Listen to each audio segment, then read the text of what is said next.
You've probably heard about the tragic story of OceanGate's Titan submersible. It was a small diving vessel designed to explore the wreckage of the Titanic, 3,800 meters under the sea. But how did this submersible and the systems on it actually work? There are a lot of interesting systems on the Titan, from propulsion to communication. Some that worked, some that tragically didn't, and one that was even designed to dissolve underwater. I'm Ryan, and welcome to 𝐎𝐜𝐿.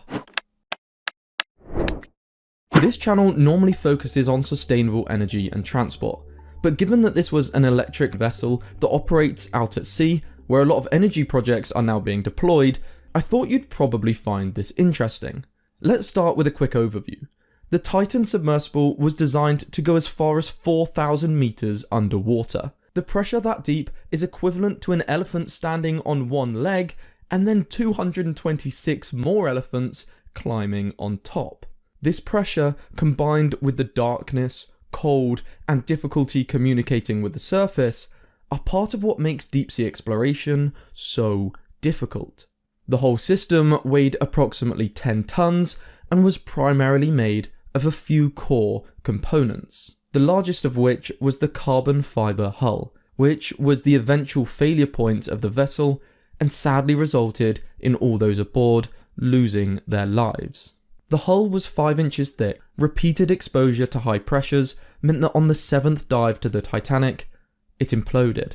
To demonstrate this effect, here is a railroad tank imploding when put under a vacuum. This is caused by the pressure outside being much larger than the pressure inside. The implosion for the Titan would likely have been even quicker. This left me wondering, what was actually put in place to stop this happening? The first way to prevent failures like this is to create a virtual model of the submersible and test its limits. However, carbon fiber is notoriously hard to model because it is not one single block of material. It is instead lots of thin fibers that are interwoven and cured together. This also means there are many ways it can weaken, as layers shift and come apart from one another. Without any destructive testing to fully test the limits of the Titan, these models were just not enough. This is where the second system was meant to come in.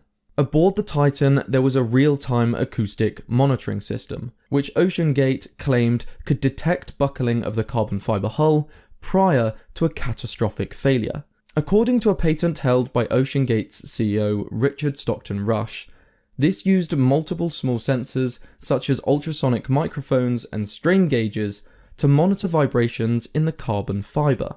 This data would have been collected at regular intervals and sent to a centralized system for storage and analysis. At this point, it should have been able to assess the health of the internal and external structure and predict failure conditions.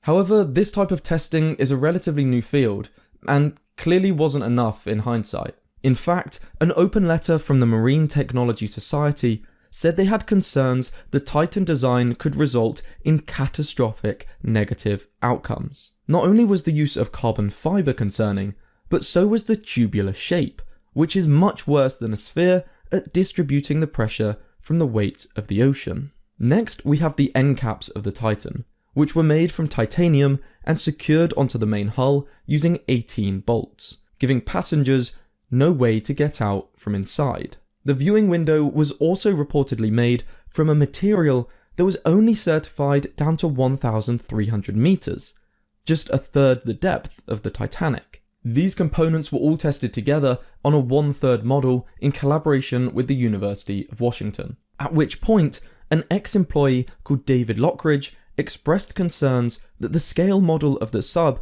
had revealed flaws in the carbon fiber under pressure testing. But aside from the fatally designed hull, how did the Titan submersible actually operate, or know where it was going? After an initial briefing, the first step of a Titan launch was to deploy the docking station from the main ship. This is why the Titan was actually classified as a submersible rather than a submarine, because a submarine is able to leave and come back to port under its own power. The docking station would then fill up its ballast tanks with seawater, increasing its weight and causing it to plunge 9 meters underwater. At this point, the Titan could detach and begin its descent, whilst the docking station refills its tanks with air and floats to the surface. At the end of the voyage, this process would then be done in reverse. The Titan was carefully balanced, so it wouldn't float or sink unless the electric thrusters were activated. It had 4 electric thrusters in total that could propel it up, down, forwards and backwards, or rotate it around. These were from a company called Innerspace, and are specifically designed to operate extremely efficiently in both forward and reverse directions. The power for these motors would then come from an onboard battery system, similar to those found in an electric car. The controls for the submersible have come under some significant scrutiny in the media, with the main focus being on the games controller used to direct the vessel. However, as strange as this sounds, it's actually quite common in military applications too, due to their ease of use, durability, and accessibility. Game controllers are currently used all around the world to control anything from explosive disposal robots to Virginia-class attack submarines. The Titan also had touchscreen displays, which would have shown images from the external cameras and text messages sent from the main ship at the surface. However, neither of these things are easily achieved deep down into the sea. For the cameras to pick up anything in the dark depths of the ocean, you need some pretty serious lights. That's why the Titan had 40,000 lumens of external lighting, which is about 40 times as much as a car headlight. Receiving messages, however, uses a much more elaborate system. The communication and tracking for the Titan sub were both done using what is known as an ultra-short baseline acoustic system. Acoustic pulses could then be used like Morse code to send messages. This is how the Titan sub was directed to the Titanic wreckage on previous voyages, as it had no navigation system of its own. But that begs the question, how did the surface ship know where the Titan sub was located? Well, that's where the acoustic positioning system came into play. First, the surface ship would emit an audio frequency from a transducer. When the transponder on the Titan received this, it would then respond with a similar signal, which would be picked up by the surface ship. By measuring the time taken to receive a signal, the surface ship could work out how far away the Titan was, and by having multiple transducers on the ship, it could also work out the direction the audio wave came from. By combining these together, it would know where the sub was located, and send messages to direct it to the wreck of the Titanic. Because we all know the tragic outcome of the last Titan voyage, the safety systems aboard may seem pointless. And given the corners that were cut when designing the hull, in many ways they were. However, let's see what safety systems were aboard that could have helped the passengers if the emergency was different. It is first important to consider that in all possible emergency scenarios where the passengers remain alive, such as a power cut or loss of communication, the best option would always be to return to the surface. However, if there was a fire, this would require extra action. This is why there was a fire extinguisher on board and smoke masks for all passengers.